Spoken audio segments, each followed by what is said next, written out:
ஒரு சிறிய நிலப்பரப்பில் ஒரு சிறிய இராணுவத்திடம் நாங்கள் தொடர்ந்து தோற்று கொண்டிருக்கிறோம் என்கிறார் இஸ்ரேலுடைய முன்னாள் நீதி அமைச்சர். 58% மேற்பட்டவர்கள் இஸ்ரேலிய பிரதமர் பெஞ்சமின் நெதன்யாகு பதவி விலக வேண்டும், உடனடியாக ராஜினாமா செய்ய வேண்டும். பாலஸ்தீன கொடியை நட்டு வச்சிருக்கிறாங்க. அது மட்டுமல்லாம இந்த இடத்துல ஹின்ஸ் ஹால் என்று சொல்லி அவர்கள் அந்த பெயரையே மாற்றி இருக்கக்கூடிய காட்சியையும் நீங்கள் பார்க்க முடியும். அமெரிக்காவினுடைய பல்கலைக்கழகங்களுக்குள் போலீசாரை இறக்கி கட்டுப்படுத்த வேண்டிய நிலைக்கு அமெரிக்க அதிபர் தள்ளப்பட்டிருக்கிறார். இந்த இடத்துல எல்லாம் நீங்க பார்க்க முடியும். இஸ்ரேலுக்குள் அக்டோபர் 7ஆம் தேதிக்கு முன்பதாக வேலை சென்ற காசாவை சேர்ந்த அப்பாவி சகோதரர்கள் 1000க்கு மேற்பட்டவர்கள் இதுவரை திரும்பவில்லை என்கிற அதிர்ச்சி செய்திகள் இன்றைக்கு வெளியாகி இருக்கிறது. இதுவரைக்கும் இப்படி ஒரு ரிப்போர்ட் வரவே இல்லை. ஈரானுடைய தாக்குதல்களில் 25% ட்ரோன்களை மட்டும்தான் அமெரிக்கா இடைமறித்திருக்கிறது. 25%க்கு மேலே 75 உள்ள போய் வெளுத்து வாங்கி இருக்கிறது.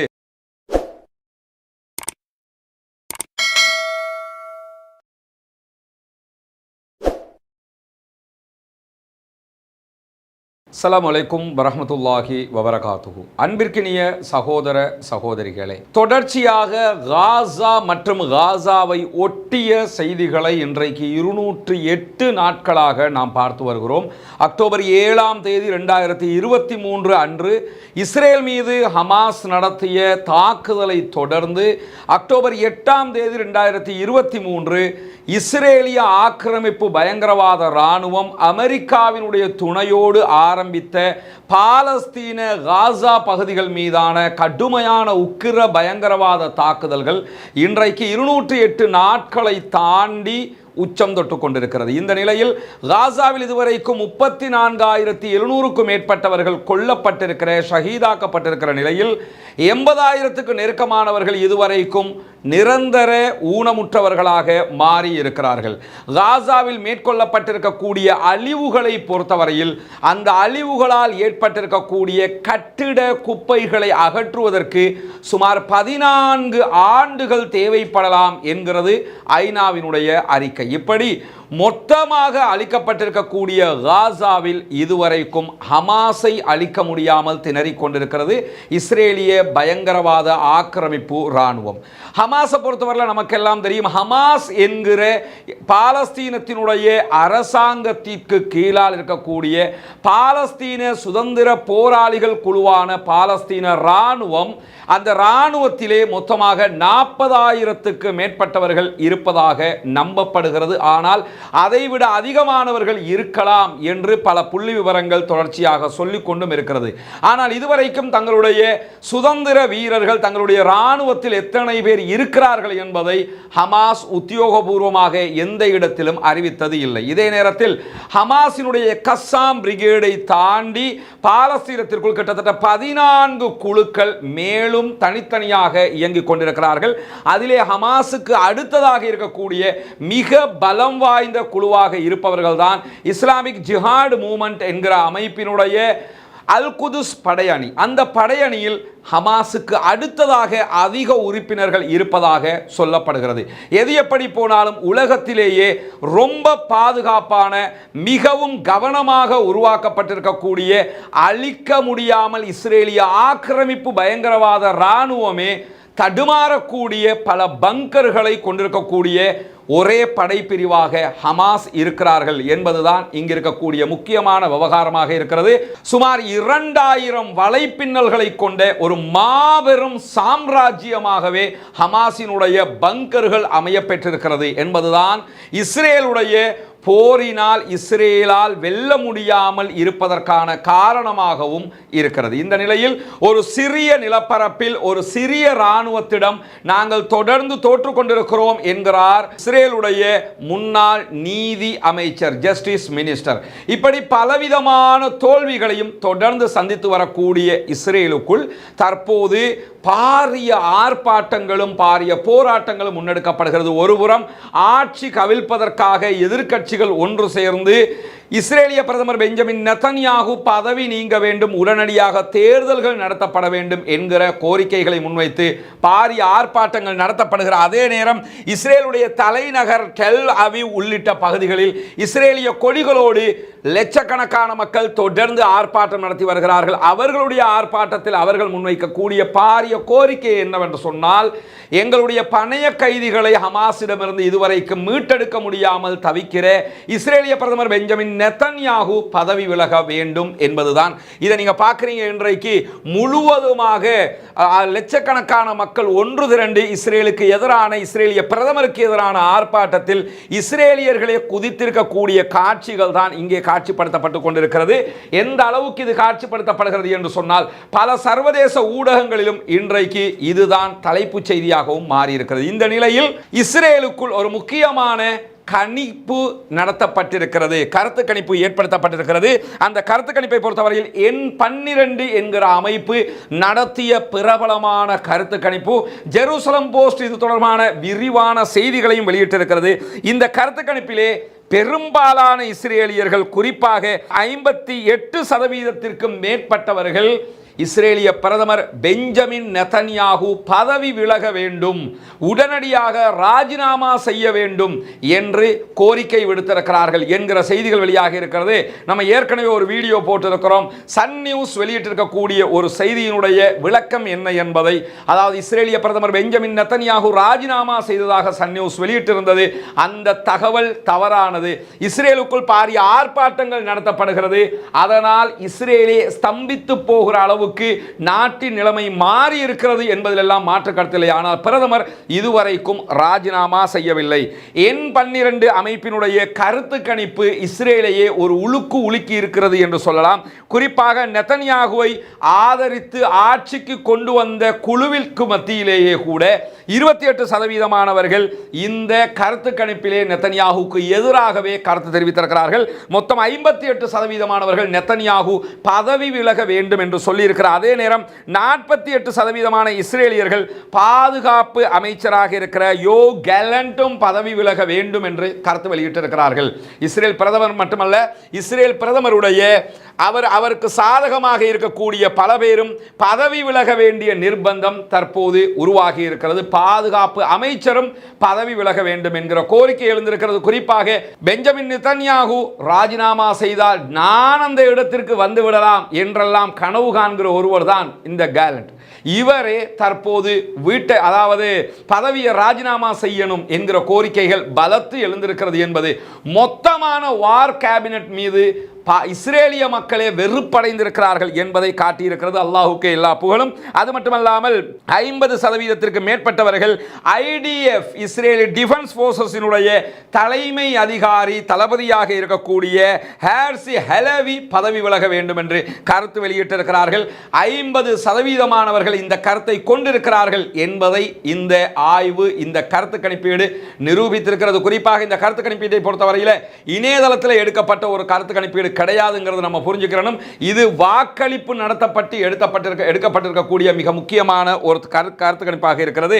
56% ஷின்பத்தினுடைய இஸ்ரேலிய உள்நாட்டு பாதுகாப்பு பிரிவாக இருக்கிற ஷின்பத்தினுடைய தலைவர் ரெனன் பார் பதவி விலக வேண்டும் என்கிற கோரிக்கையை விடுத்திருக்கிறார்கள். நமக்கெல்லாம் தெரியும், ஏற்கனவே இஸ்ரேலிய ராணுவ உளவு பிரிவினுடைய தலைவர் ராஜினாமா செய்திருக்கிறார்.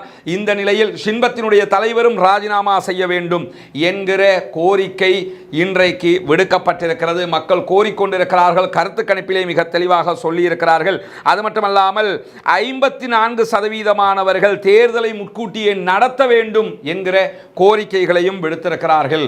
இந்த நிலையில் தான் 1/3 பகுதியினர், அதாவது 37% அமைச்சர்களான பென்னி கான்ஸ், காடி ஐசன்கோட் ஆகியோர் அரசாங்கத்தை விட்டே வெளியேற வேண்டும் என்கிற கருத்துக்களையும் சொல்லி இருக்கிறார்கள். இப்படி இஸ்ரேலுடைய வார் கேபினட், பிரதமர் உள்ளிட்ட வார் கேபினட், அதே நேரத்தில் IDF இருக்கக்கூடிய முக்கிய தளபதிகள் என்று பல பேரும் ராஜினாமா செய்ய வேண்டும் என்றுதான் இஸ்ரேலிய மக்களே, யூதர்களே கோரிக்கை விடுத்துக் கொண்டிருக்கிறார்கள்.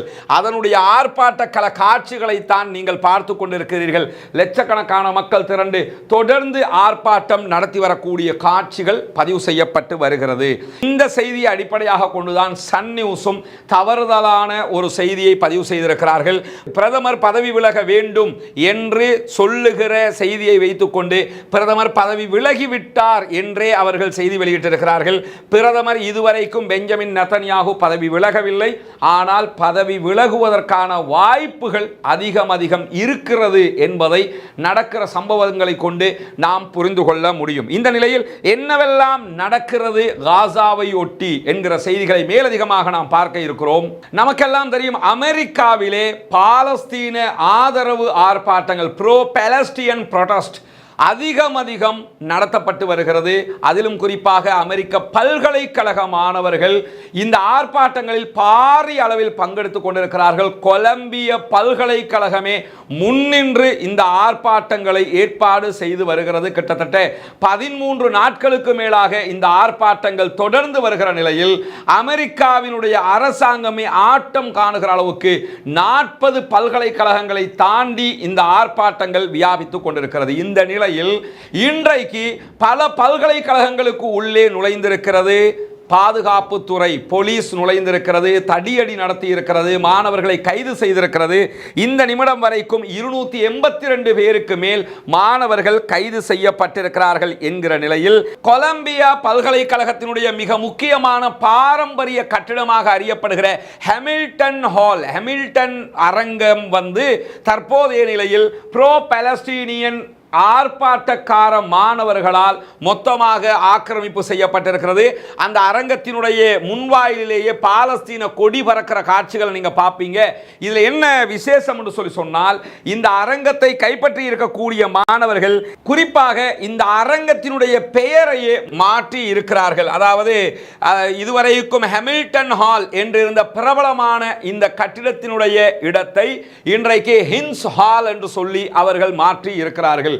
ஏன் இந்த பெயர் மாற்றப்பட்டிருக்கின்றால், இந்த சிறுமிதான் ஹிந்து ரஜாப் என்கிற சிறுமி, 6 வயது சிறுமி இஸ்ரேலிய ஆக்கிரமிப்பு பயங்கரவாத இராணுவத்தினால் அவள் கொல்லப்பட்டாள். இந்த சிறுமி கொல்லப்பட்டதன் நினைவாக, இந்த சிறுமிக்கு ஆதரவாக, பாலஸ்தீன மக்களுக்கு ஆதரவாக ஹிந்து ரஜாபினுடைய பெயரை கொண்டே இந்த அரங்கத்தினுடைய பெயரை தற்போது மாற்றி இருக்கிறார்கள். இங்க நீங்க பார்க்கலாம், ஹாமில்டன் அரங்கத்தில் இருக்கக்கூடிய சிலையில தான் கையில பாலஸ்தீன கொடியை நட்டு வச்சிருக்கிறாங்க. அது மட்டுமல்லாம இந்த இடத்துல ஹின்ஸ் ஹால் என்று சொல்லி அவர்கள் அந்த பெயரையே மாற்றி இருக்கக்கூடிய காட்சியையும் நீங்கள் பார்க்க முடியும். எந்த அளவுக்கு அமெரிக்காவிலேயே பாரிய அளவில் இந்த ஆர்ப்பாட்டங்கள் வியாபித்திருக்கிறது என்பதற்கான ஒரு சிறந்த எடுத்துக்காட்டாக இது மாறி இருக்கக்கூடிய நேரத்தில் தான் கொலம்பிய பல்கலைக்கழகத்துக்குள் இன்று நுழைந்த நியூயார்க்கினுடைய காவல்துறை 282 பேருக்கு மேல மாணவர்களை அதிரடியாக கைது செய்திருப்பது மட்டுமல்லாமல் நியூயார்க்கினுடைய பாதுகாப்புத்துறை சிட்டி காலேஜுக்குள்ளும் நுழைந்து பல மாணவர்களை கைது செய்திருக்கிறார்கள். தெற்கு புளோரிடாவில் இருக்கக்கூடிய பல்கலைக்கழகத்துக்குள்ள நுழைந்த போலீசார் 10க்கும் மேற்பட்ட மாணவர்களை கைது செய்திருக்கிறார். அதே நேரம் கொலம்பியா சோதனை தொடர்பாக கொலம்பிய பல்கலைக்கழகங்களுக்குள் நடத்தப்பட்ட சோதனைகள், கைதுகள் தொடர்பாக யூத ஆதரவு குழுவாக இருக்கிற நியூயார்க்கினுடைய யூத ஆதரவு குழு JVP என்கிற குழு கடுமையான கண்டனத்தையும் இன்றைக்கு வெளியிட்டிருக்கிறது. அதாவது யூதர்களாக இருக்கிற ஜியோனிஸ்டுகள் காசாவிலே பாரிய அழிவுகளை நடத்தி வருகிறார்கள். ஜியோனிசத்துக்கு எதிராக, பாலஸ்தீனத்திற்கு ஆதரவாக மாணவர்கள் போராடி கொண்டிருக்கிறார்கள். அந்த மாணவர்களை கைது செய்ததற்கு எதிராக யூத ஆதரவு அமைப்புகளே அமெரிக்காவுக்கு எதிராக மாறி நிற்கிறது என்பதுதான் இங்கே நாம் கவனிக்க வேண்டிய மிக முக்கியமான விவகாரமாக இருக்கிறது. இதே நேரத்தில் இன்றைக்கு லண்டனிலும், இன்றைக்கு நமக்கெல்லாம் தெரியும் 1ஆம் தேதி மே மாதம் மே தினம் பல நாடுகளிலும் கொண்டாடப்படுகிற அதே நேரம் லண்டனில் கொண்டாடப்பட்ட மே தின கொண்டாட்டங்களில் பல இடங்களில் பாலஸ்தீன ஆதரவு ஆர்ப்பாட்டங்களாக அது மாற்றப்பட்டிருப்பது மட்டுமல்லாமல் இஸ்ரேலுக்கு ஆயுதங்கள் வழங்குவதை யூகேயும் நிறுத்த வேண்டும், பிரித்தானியாவும் நிறுத்த வேண்டும் என்கிற பாரிய கோஷங்களும் லண்டன் நகர் உள்ளிட்ட பல பகுதிகளிலும் இடம்பெற்றிருக்கிறது என்கிறது அல் ஜசீராவினுடைய அறிக்கைகள். அது மட்டுமல்லாமல் அக்டோபர் 7ஆம் தேதி முதல் மேற்கு கரை வெஸ்ட் பேங்க் பகுதிகளில், பாலஸ்தீனத்தினுடைய வெஸ்ட் பேங்க் பகுதிகளில் நடத்தப்பட்டு வருகிற இஸ்ரேலிய ஆக்கிரமிப்பு பயங்கரவாத இராணுவத்தினுடைய தாக்குதலையொட்டி அங்கு பல பேர் கைது செய்யப்பட்டு வருகிறார். இதுவரைக்கும் 8535 சகோதரர்கள் அநியாயமாக அங்கே கைது செய்யப்பட்டிருக்கிறார்கள். இதிலே 3000க்கும் மேற்பட்டவர்கள் சிறுவர்கள் என்கிற செய்திகளும் பதிவு செய்யப்பட்டிருக்கிறது. ஒருபுறம் கொலை, ஒருபுறம் அழிவு, ஒருபுறம் பட்டினி சாவு என்கிற பாரிய அழிவுகளை காசா எதிர்கொள்கிறார். அதே நேரம் மேற்கு கரை வெஸ்ட் பேங்கிலே இஸ்ரேலிய ஆக்கிரமிப்பு பயங்கரவாத இராணுவம் இந்த அநியாயங்களையும் செய்து வருகிறது என்கிற செய்திகளும் இன்றைக்கு வெளியாகி கொண்டிருக்கக்கூடிய நேரத்தில் இன்றைக்கு மேலும் பல செய்திகளும் வெளியாகி இருக்கிறது. குறிப்பாக பல்கலைக்கழகங்களுக்குள்ள போலீஸ் படையே இறங்கி இருக்கிற காட்சியை தான் நீங்க பார்க்குறீங்க. அமெரிக்காவே திண்டாடுகிற அளவுக்கு அமெரிக்காவினுடைய பல்கலைக்கழகங்களுக்குள் போலீசாரை இறக்கி கட்டுப்படுத்த வேண்டிய நிலைக்கு அமெரிக்க அதிபர் தள்ளப்பட்டிருக்கிறார். இந்த இடத்துல எல்லாம் நீங்க பார்க்க முடியும்.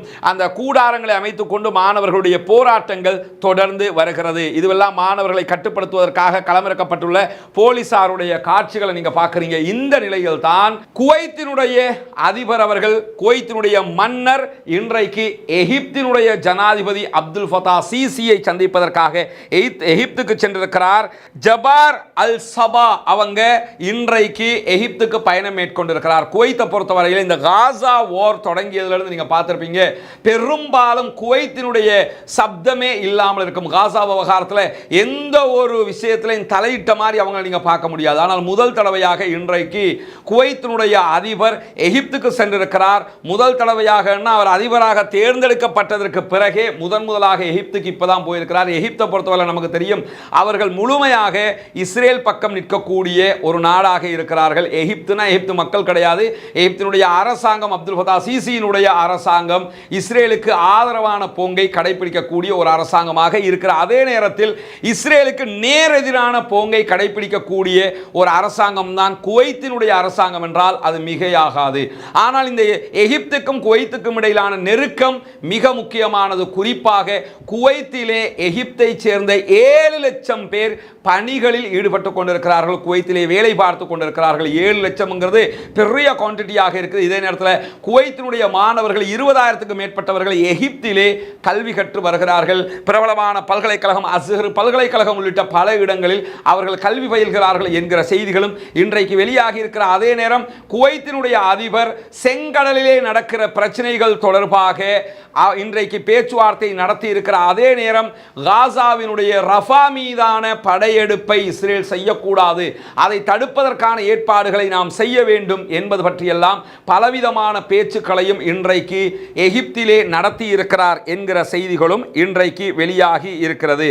இந்த நேரத்தில் தான் இஸ்ரேலுக்கு எதிரான ICJ இனப்படுகொலை வழக்கில் துருக்கியும் தலையிடும் என்கிறது துருக்கியினுடைய வெளிவிவகார அமைச்சு. அதாவது இன்டர்நேஷனல் கோர்ட் ஆஃப் ஜஸ்டிஸ் என்கிற சர்வதேச நீதிமன்றத்திலே சவுத் ஆப்பிரிக்கா சார்பாக இனப்படுகொலை செய்தது இஸ்ரேல் என்கிற வழக்கு தாக்கல் செய்யப்பட்டிருந்த நிலையில் அந்த வழக்கிலே விசாரணைகளில் என்ன நடைபெற்றது என்பதெல்லாம் தனியாக நம்ம வீடியோவாக பேசி இருக்கிறோம். பார்க்காதவங்க அதில் நீங்கள் பார்த்துக்கலாம். ஆனால் அந்த வழக்கின் சில பகுதிகளை மீண்டும் மேன்முறையீடு செய்கிறது சவுத் ஆப்பிரிக்கா.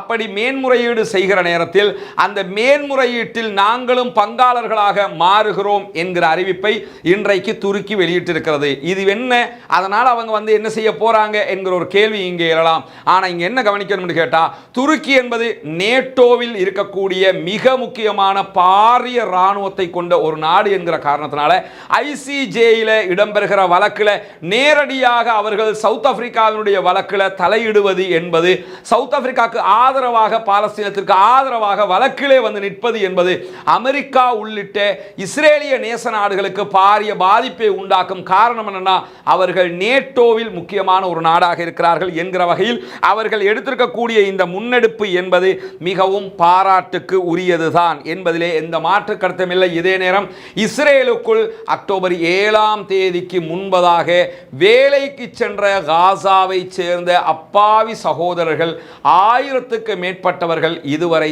திரும்பவில்லை என்கிற அதிர்ச்சி செய்திகள் இன்றைக்கு வெளியாகி இருக்கிறது. இதுவரைக்கும் இப்படி ஒரு ரிப்போர்ட் வரவே இல்லை. இன்றைக்கு வந்திருக்கக்கூடிய ரிப்போர்ட் கவலை கவலையை உண்டாக்குகிறது. 1000க்கு மேற்பட்ட சகோதரர்கள் காசாவிலிருந்து கூலி வேலைக்காக இஸ்ரேலுக்குள்ள போறவங்க, விவசாயம் உள்ளிட்ட வேலைகளுக்காக போகிறவங்க, அவங்கள 1000 பேர் மீண்டும் திரும்பவில்லை, காணாமல் போயிருக்கிறார்கள் என்கிறது பாலஸ்தீன அமைச்சு, பாலஸ்தீன பாதுகாப்பு அமைச்சு. இவர்கள் பற்றிய எந்த தரவுகளும் எங்களுக்கு இல்லை என்கிறார்கள். ஒன்றோ இவர்கள் கைது செய்யப்பட்டு சிறைகளில் அடைக்கப்பட்டிருக்கலாம் அல்லது கொல்லப்பட்டிருக்கலாம் என்கிற சந்தேகம் எழுகிறது. வல்ல ரஹ்மான் தான் அவர்களுக்கு அருள் புரிய வேண்டும், அவர்கள் உயிர் காப்பாற்றப்பட வேண்டும், அவர்கள் பாதுகாப்பாக திரும்ப வேண்டும் என்று நாங்கள் பிரார்த்தனை செய்ய கடமைப்பட்டிருக்கிறோம். இந்த நேரத்தில் இன்றைக்கு வெளியாகி இருக்கக்கூடிய இன்னும் ஒரு முக்கியமான செய்தி என்னவென்று சொன்னால், ஈரான் நமக்கெல்லாம் தெரியும், கடந்த ஒரு வாரங்களுக்கு முன்பதாக இஸ்ரேல் மீது ஒரு பாரிய தாக்குதலை நடத்தியது. ஒரு 300க்கும் மேற்பட்ட ட்ரோன்களை ஏவி இருந்தாங்க, 9க்கு மேற்பட்ட பேலிஸ்டிக் ஏவுகணைகளை ஏவி இருந்தாங்க. இந்த நேரத்தில் நாங்கள் பாதிக்கு மேலே, முக்காவாசிக்கு மேலே ஈரானுடைய ட்ரோன்களை எல்லாம் நாங்கள் அட்டாக் பண்ணிட்டோம், எல்லாத்தையும் இன்டர்பிரிட் பண்ணிட்டோம், தடுத்துட்டோம் சொல்லி எல்லாம் அமெரிக்க இராணுவம் அறிக்கைகளை வெளியிட்டிருந்ததை நம்ம இதுக்கு முன்னாடி நம்மளே சொல்லி இருக்கிறோம். அந்த தரவுகள் தான் வெளியாகி கொண்டிருந்தது. ஏன்னா ஈரான் தரப்புல இருந்து அதை சொல்ல முடியாது, அவங்களோட தரப்புல இருந்து சொல்றதைத்தான் நம்மளும் எடுத்து சொல்ல முடியும். அப்படி இருக்கும்போது இன்றைக்கு இஸ்ரேலிய ராணுவ ரேடியோ வெளியிட்டிருக்கக்கூடிய செய்திகள் வெளியாகி இருக்கிறது. அதை ஜெருசலம் போஸ்டும் எடுத்து செய்தியாக்கி இருக்கிறார்கள். அதில் அவங்க சொல்லியிருக்கக்கூடிய செய்தி என்னன்னா, ஈரானுடைய தாக்குதல்களில் 25% ட்ரோன்களை மட்டும்தான் இடைமறித்திருக்கிறது. 25%க்கு மேலே 75 உள்ள போய் வெளுத்து வாங்கி இருக்கிறது. தாக்குதல் அவர்களுடைய தாக்குதல் சக்சஸ் ஆகத்தான் முடிந்திருக்கிறது என்பதை சொல்லாமல் சொல்லியிருக்கிறார்கள். 25% தான் அவங்களால் தடுத்திருக்க முடியும்னா 75% அங்கே தாக்குதல் நடத்தப்பட்டிருக்கிறது, சக்சஸ் ஆக முடிந்திருக்கிறது என்று அர்த்தம். இதே நேரத்தில் 9 பேலிஸ்டிக் ஏவுகணைகள் தாக்குதல் நடத்தப்பட்டிருக்கிறது. அதிலும் 25% தடுத்துட்டாங்க. பேலிஸ்டிக் ஏவுகணையை நம்ம வச்சா கூட 9ல் வேணும்னா 2 தடுத்திருக்க முடியும், 2 கூட வர வாய்ப்பில்லை, 2 தடுத்திருக்கலாம். மீதி 7மே தாக்குதலை சக்சஸ்ஃபுல்லாக நடத்தி இருக்கிறது என்பது இன்றைக்கு தெளிவாக இருக்க நமக்கு தெரியும். 5 ஏவுகணைகள் இஸ்ரேலுடைய உலக பாதுகாப்பு முக்கியத்துவம் வாய்ந்த ராணுவ தளம் F-35 விமானங்கள் நிறுத்தக்கூடிய ராணுவ தளத்தின் மீது நடத்தப்பட்டது. அதிலே பாரிய விமானம் ஒன்று சேதத்திற்குள்ளாகி இருந்த செய்தியையும் அல் ஜசீரா குறிப்பிட்டிருந்த அதே நேரம் மற்ற சேதங்கள் பற்றிய தகவல்கள் இல்லை, இதுவரையும் வெளியாகவில்லை என்று சொல்லியிருந்தார்கள். எது எப்படி போனாலும் தாக்குதலில் நடந்த விபத்து, அந்த தாக்குதல் மூலமாக ஏற்பட்ட சேதங்களுடைய தகவல்கள் வராவிட்டாலும் தாக்குதல் சக்சஸ். எனவே சேதங்களும் பாரிய அளவில் இருந்திருக்கலாம் என்பதை இந்த செய்தியினூடாக நாம் பார்க்க முடிகிறது. அதே நேரம் இன்றைக்கு என்னவெல்லாம் நடக்கிறது காசாவில் என்கிற செய்திகளை பொறுத்தவரையில், கஸ்ஸாம் பிரிகேட் இன்றைக்கு பாரிய தாக்குதல்களை நடத்தி கொண்டிருக்கிறார்கள். குறிப்பாக ரஜூம் ஏவுகணை தாக்குதல்களை அவர்கள் கடுமையான முறையில் இன்றைக்கு ஹாலிட் பகுதிகளில், கிட்புட்ஸ் பகுதிகளில் எல்லாம் நடத்தி கொண்டிருக்கிறார்கள். இஸ்ரேலுடைய பல கிராம பகுதிகள், பல நகர பகுதிகளில் கஸ்ஸாம் பிரிகேடினுடைய தாக்குதல்கள், ரஜூம் ஏவுகணை தாக்குதல்கள் நடத்தப்பட்டு கொண்டிருக்கக்கூடிய அதே நேரத்தில் காசா நகரத்தினுடைய தெற்கில் இருக்கக்கூடிய நெட்சாரிம் பகுதிகளில் இன்றைக்கு இஸ்ரேலிய ஆக்கிரமிப்பு பயங்கரவாத இராணுவத்தை நோக்கி 2 தடவைகள் பாரிய தாக்குதல்கள், மோட்டார் குண்டு தாக்குதல்கள் 2 தடவைகள் நடத்தப்பட்டிருக்கிற அதே நேரம் ரஜூம் ஏவுகணை தாக்குதல்களும் அதே பகுதியில் இருக்கக்கூடிய இஸ்ரேலிய ஆக்கிரமிப்பு பயங்கரவாத இராணுவத்தை நோக்கி நடத்தப்பட்டிருக்கிறது. இதிலே எத்தனை பேர் கொல்லப்பட்டிருக்கிறார்கள் என்கிற செய்திகள் இதுவரைக்கும் வெளியாகவில்லை. ஆனால் இந்த தாக்குதல்கள் படுபயங்கரமான தாக்குதல்களாக இருக்கிறது என்கிறார்கள் ஆய்வாளர்கள். ரஜூம் ஏவுகணை தாக்குதல்கள் இன்றைக்கு இந்த பகுதிகளில் பாரிய அளவில் நடத்தப்பட்டிருக்கிறது. இஸ்ரேலிய ஆக்கிரமிப்பு பயங்கரவாத இராணுவத்தை இலக்கு வைத்தே அந்த தாக்குதல்கள் நடத்தப்பட்டிருக்கிற அதே நேரம் ஏப்ரல் 17ஆம் தேதி இஸ்ரேலுடைய மெட்டுல்லா ராணுவ தளத்தின் மீது ஹிஸ்புல்லாக்கள் தாக்குதல் நடத்தியிருந்த நிலையில், அதற்கு முன்பதாக அதே ராணுவ தளம் மீது நவம்பர் மாதம் 2023 தாக்குதல் நடத்தியிருந்தார்கள். பின்னர் ஜனவரி மாதமும் அதே தளத்தில் அவர்கள் தாக்குதல் நடத்தியிருந்த நேரத்தில் தான் இன்றைக்கு மீண்டும் மெட்டுல்லா ராணுவ தளத்தின் மீது பாரிய தாக்குதல்களை நடத்தி இருக்கிறார்கள். குறிப்பாக இந்த மெட்டுல்லா ராணுவ தளமும் அதே போன்று அவர்களுடைய மற்ற சில மெட்டுல்லா ராணுவ தளத்திற்கு அருகிலே இருக்கக்கூடிய சில தளங்களும் தான் கடுமையான அதிகமான அவர்களுடைய மெர்காவா டேங்குகளை வைத்துக் கொண்டிருக்கக்கூடிய தளங்களாக சொல்லப்படுகிறது. அதே போன்று பிரனிக் தளமும் அவர்களுடைய மெர்காவா டேங்குகளை அதிகமாக கொண்டிருக்கக்கூடிய தளமாக சொல்லப்படுகிற அதே நேரத்தில் இன்றைக்கு மெட்டுல்லா தளத்தின் இராணுவ தளம் பாதிக்கு மேல் பாரிய அழிவுகளை எதிர்கொள்கிற அளவுக்கு கடுமையான தாக்குதல்கள் நடத்தப்பட்டிருப்பதாக சொல்லப்படுகிறது. குறிப்பாக இஸ்ரேலிய இராணுவத்தின் மீது, இராணுவ டேங்குகள் மீது, அவர்கள் தங்கியிருந்த முகாம்கள் மீதெல்லாம் கடுமையான தாக்குதல்களை ஹெஸ்புல்லாக்கள் நடத்தி இருக்கிறார்கள். குறைந்தது 50க்கு மேற்பட்டவர்களாவது அங்கே கொல்லப்பட்டிருக்க வேண்டும் என்கிறார்கள் ஆய்வாளர்கள். எது எப்படி போனாலும் அது தொடர்பான வீடியோக்கள், அது தொடர்பான மேலதிக செய்திகளை நாளைக்கு ஹிஸ்புல்லாக்கள் வெளியிடுவார்கள் என்பதிலே மாற்று கருத்தில்லை. அவங்க இன்னைக்கு நடந்த நாளைக்கு அந்த செய்திகளை வெளியிட்டுருவாங்க. இதே நேரத்தில் ஹிஸ்புல்லாக்களால் தெற்கு லெபனான் மொத்தமாக அழிவுக்குள்ளாகி இருக்கிறது. தெற்கு லெபனானை மொத்தமாக அதாவது இஸ்ரேல் அழித்திருக்கிறது. தெற்கு லெபனான் எப்படிப்பட்ட இடம் தெரியுமா? ஸ்வீடன் மாதிரி தெற்கு லெபனான் அவ்வளவு டூரிஸ்ட் பிளேஸாக இருந்தது. அந்த அழிவுக்கு காரணம் ஹிஸ்புல்லாக்கள் தான் என்று இன்றைக்கு பிபிசி ஒரு அறிக்கையை வெளியிட்டிருக்கிறது.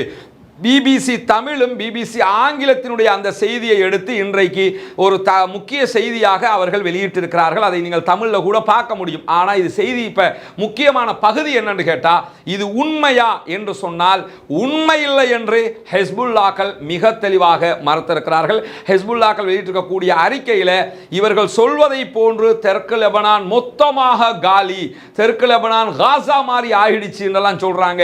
அப்படி எதுவுமே இல்லை. அவர்கள் நடத்திய தாக்குதல்களால் சில பகுதிகள் அழிவுக்குள்ளாகி இருப்பது உண்மை. அங்கே வீடுகள் சிலது அழிக்கப்பட்டிருக்கிறது. பல பகுதிகளில் அந்த தெற்கு லெபனானில் இருக்கக்கூடிய மக்களை நாங்கள் வெளியேற்றி இருக்கிறோம். எனவே மக்களுக்கு பாதிப்பு இல்லை. அங்கே சில கட்டிடங்கள் அழிக்கப்பட்டிருப்பது உண்மைதான் என்று ஹெஸ்புல்லாக்கள் சொல்லி இருக்கிறார்கள். ஆனால் மிகப்பெரிய அழிவு வந்துச்சு, தெற்கு லெபனானே காலி, இந்த மாதிரி சொல்றது பொய் என்பதையும் ஹெஸ்புல்லாக்கள் சொல்லி இருக்கிறார்கள். இதே நேரத்தில் பிபிசியினுடைய ஒரு குழு அங்கிருக்கக்கூடிய ஐநாவினுடைய அமைதிப்படையினுடைய வாகனத்தில் போய் சில வீடியோக்கள் எடுத்திருக்கிறாங்க. அந்த வீடியோக்கள் நீங்கள் பார்க்கும்போது போகிற நேரத்தில் அந்த காட்சிகள் எப்படி சுவிட்சர்லாந்து சொல்லப்படுவதோ அதே மாதிரி அந்த காட்சிகள் இன்றைக்கும் பார்க்கிற அளவுக்கு இருக்கிறது. ஆனால் அவர்களுக்கு தேவைக்கு ஏற்ற மாதிரி எங்கெல்லாம் குண்டு வெடிச்சிருக்கிறதோ, தாக்குதல் நடத்தப்பட்டிருக்கிறதோ அந்த வீடியோக்கள் எடுத்து காட்டி பார்த்தீங்களாங்கிறாங்க.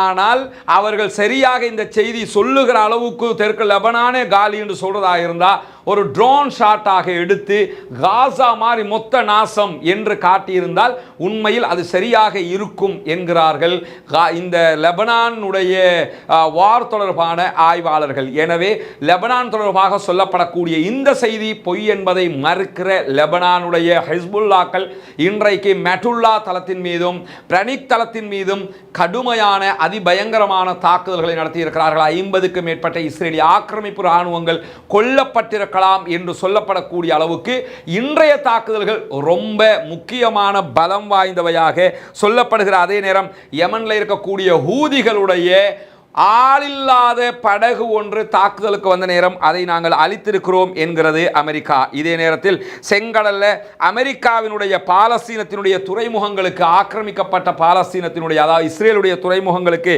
சென்று கொண்டிருந்த கப்பல்கள் மீது ஆளில்லா விமான தாக்குதல்களை இன்றைக்கும் நடத்தியிருப்பதாக சொல்கிறது ஹூதிகள் என்கிற செய்திகள் தான் இன்றைக்கு மிக முக்கியமாக இடம்பெற்றிருக்கிறது.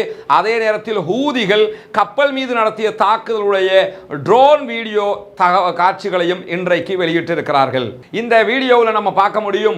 இந்த வீடியோவில் ஹெஸ்புல்லாக்கள் இஸ்ரேலுடைய தளங்கள் மீது, குறிப்பாக மெட்டுல்லா உள்ளிட்ட தளங்கள் மீது தாக்குதல் நடத்தக்கூடிய படுபயங்கரமான காட்சிகள் இங்கே பதிவு செய்யப்பட்டிருக்கு. இந்த ஆயுதங்கள் எல்லாம் உங்களுக்கு காட்டப்படாமல் மறைக்கப்படும். இதே நேரத்தில் அவர்கள் தாக்கு நடத்தக்கூடிய காட்சிகள் நீங்க பார்க்க முடியும். தாக்குகிற இடங்களுடைய காட்சிகள் நீங்க பார்க்க முடியும்.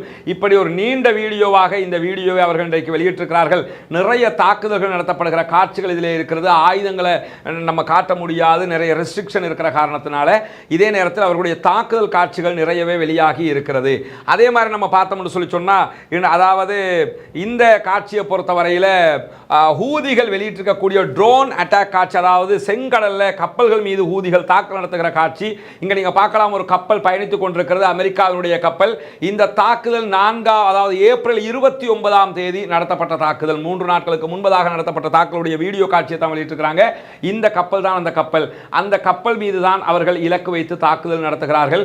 அதனுடைய வீடியோ காட்சியை தான் வெளியிட்டிருக்கிறாங்க. தாக்குதல் நடத்தப்பட்டதோட அந்த வீடியோ காட்சி கட்டாகிடும் என்று கேட்டால் அது அதில் இருக்கக்கூடிய கேமராவிலிருந்து எடுத்திருக்கிறதுக்கான வாய்ப்பு இருக்கிறது.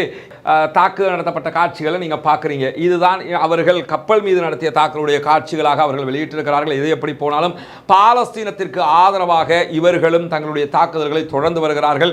இந்த தாக்குதல்கள் நிறுத்தப்பட வேண்டும், அத்தனை பேரும் நிம்மதியாக வாழ வேண்டும், சுதந்திரமான தேசமாக பாலஸ்தீனம் உருவாக்கப்பட வேண்டும் என்பதுதான் அத்தனை பேருடைய கோரிக்கையுமாக இருக்கிறது. காசா மீதான தாக்குதல்களை இஸ்ரேல் நிறுத்திவிட்டாலே, அவர்களுக்கு சுதந்திரம் வழங்கிவிட்டாலே, ஹெஸ்புல்லாக்கள் அதே போன்று ஹூதிகள் என்று அத்தனை பேரும் தங்களுடைய தாக்குதல்களை நிறுத்தி விடுவார்கள். செங்கடல் பிரச்சனையும் தீர்ந்ததாகிவிடும், ஹார்முஸ் பிரச்சனை தீர்ந்ததாகிவிடும், மிடில் ஈஸ்டை ஒட்டி நடக்கக்கூடிய எல்லா பிரச்சனைகளுக்கும் தீர்வு கிடைத்ததாக மாறிவிடும். ஆனால் அந்த காரியத்தை இஸ்ரேலும் அமெரிக்காவும் செய்வார்களா என்பதுதான் மிக முக்கியமான கேள்வியாக இருக்கிறது. எது எப்படி போனாலும் நாம் அல்லாஹ்விடத்திலே கையேந்த கடமைப்பட்டிருக்கிறோம். பாலஸ்தீன சுதந்திர தேசத்திற்காக, பாலஸ்தீன மக்களுக்காக, பாலஸ்தீன இராணுவத்திற்காக கையேந்த வேண்டிய கடமை இருக்கிறது. நாம் அது மட்டும்தான் செய்ய முடியும். அதற்கு மட்டும்தான் இஸ்லாம் நமக்கு அனுமதிக்கிறது. ஜனநாயக ரீதியாக அந்த மக்களுக்காக குரல் எழுப்புங்கள். அதே நேரத்தில் சில்ட்ரன் ஆஃப் காசா ஃபண்ட் என்கிற இலங்கை அரசாங்கத்தினுடைய நிதியத்திற்கு உங்களால் முடிந்த உதவிகளையும் வாரி வழங்குங்கள். இதை தவிர வேறு எந்த காரியத்தையும் நாம் செய்ய முடியாது, செய்யவும் கூடாது. இஸ்லாம் நமக்கு அதை அனுமதிக்கவும் இல்லை. தீவிரவாதம் ஒழிய வேண்டும், பயங்கரவாதம் இல்லாமலாக வேண்டும். இஸ்ரேலிய ஆக்கிரமிப்பு பயங்கரவாத இராணுவத்தினுடைய பயங்கரவாதம், அரச பயங்கரவாதம் இல்லாமலாக்கப்பட வேண்டும். நிம்மதி தலை தோங்கி நாம் அத்தனை பேரும் நிம்மதியாக சந்தோஷமாக வாழுகிற அதே நேரத்தில் காசா மக்கள் சுதந்திர தேசத்தில் சுதந்திரமானவர்களாக வாழ வேண்டும் என்று அல்லாஹ்விடத்திலே பிரார்த்திப்போமாக. வாகிறது அவ்வானா அல்ஹம்துலில்லாஹி ரப்பில் ஆலமீன். உங்களோட டைமுக்கு நாங்கள் வருவோம். உங்களுக்காக எல்லா வேலையும் நாங்கள் ஒதுக்கிட்டு நாங்கள் வருவோம், போவோம், சேர்க்கிறோம். 3 மாசம் இருக்கிறீங்க, இன்ஷா அல்லாஹ் எந்திரிக்கிறீங்க. அல்லாஹ் கைராக்குவான்.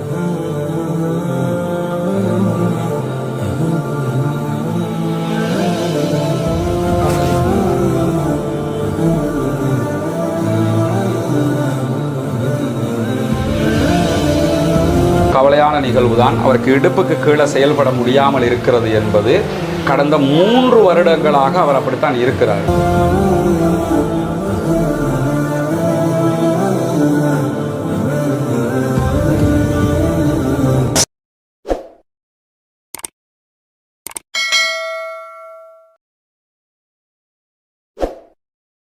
அஸ்ஸலாமு அலைக்கும் வரஹ்மத்துல்லாஹி வபரகாத்துஹு. அன்பிற்கினிய சகோதர சகோதரிகளே, நம்ம இன்றைக்கி கொழும்பில் கிரேன் பாஸ் பகுதிகளில் இருக்கக்கூடிய ஒரு சகோதரர் அவருடைய வீட்டுக்கு தான் வந்திருக்கிறோம். 26 வயதுள்ள ஒரு இளைஞன் திடீரென்று ஏற்பட்ட ஒரு விபத்தினால் அவருடைய இடுப்புக்கு கீழே செயல்பட முடியாத ஒரு நிலை ஏற்பட்டிருக்கிறது. அவருக்கு இப்படி ஒரு நிலை இருக்கிறது நமக்கு அண்மையில் ஒரு 1 வீக்காகத்தான் தெரிஞ்சு நம்ம உடனே அவரை வந்து பார்க்கறதுக்காக வந்திருந்தோம்.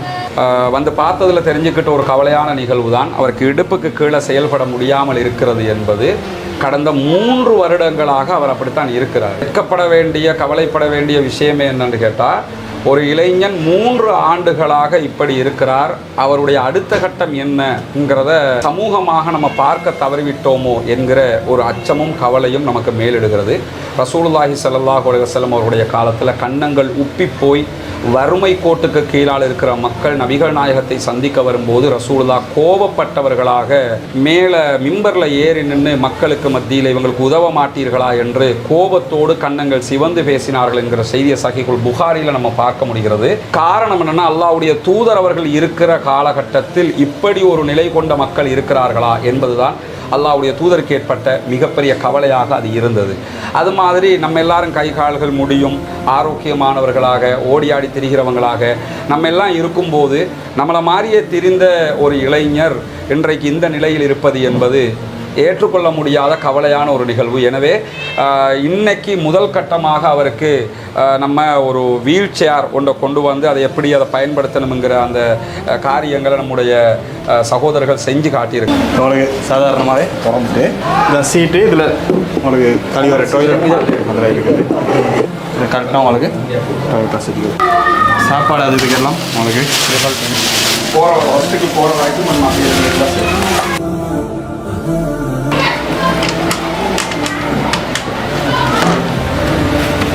சாப்பாடு, டீ காப் இதெல்லாம் வைக்கலாம். இதுக்குள்ளே தான் இருக்குது. இது நம்ம போட்டால் உங்களுக்கு சாஞ்சிட்டு தலை ஹெட் ரெஸ்ட் வச்சுக்கலாம். அதே போல் இது ரெண்டு உங்களுக்கு பண்ணிச்சிங்கன்னா ரைட்டாக படுத்துக்கலாம்.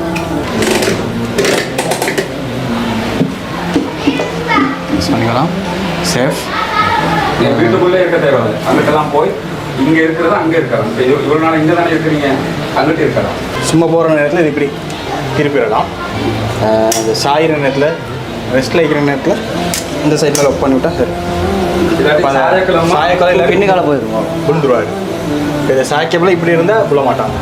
இது வந்து நிரந்தரமாக அவரை அதில் இருக்க வைக்கணுங்கிறதுக்காக நோக்கம் இல்லை. ஆனால் இவருக்கு ஒரு அடுத்த கட்டம் இருக்கிறது. என்ன அடுத்த கட்டம்னா, இடுப்புக்கு கீழே செயல்பட முடியாமல் இருக்கிறதுங்கிறது நிரந்தரமாக அவர் அப்படி இருப்பாருன்ற அர்த்தம் இல்லை.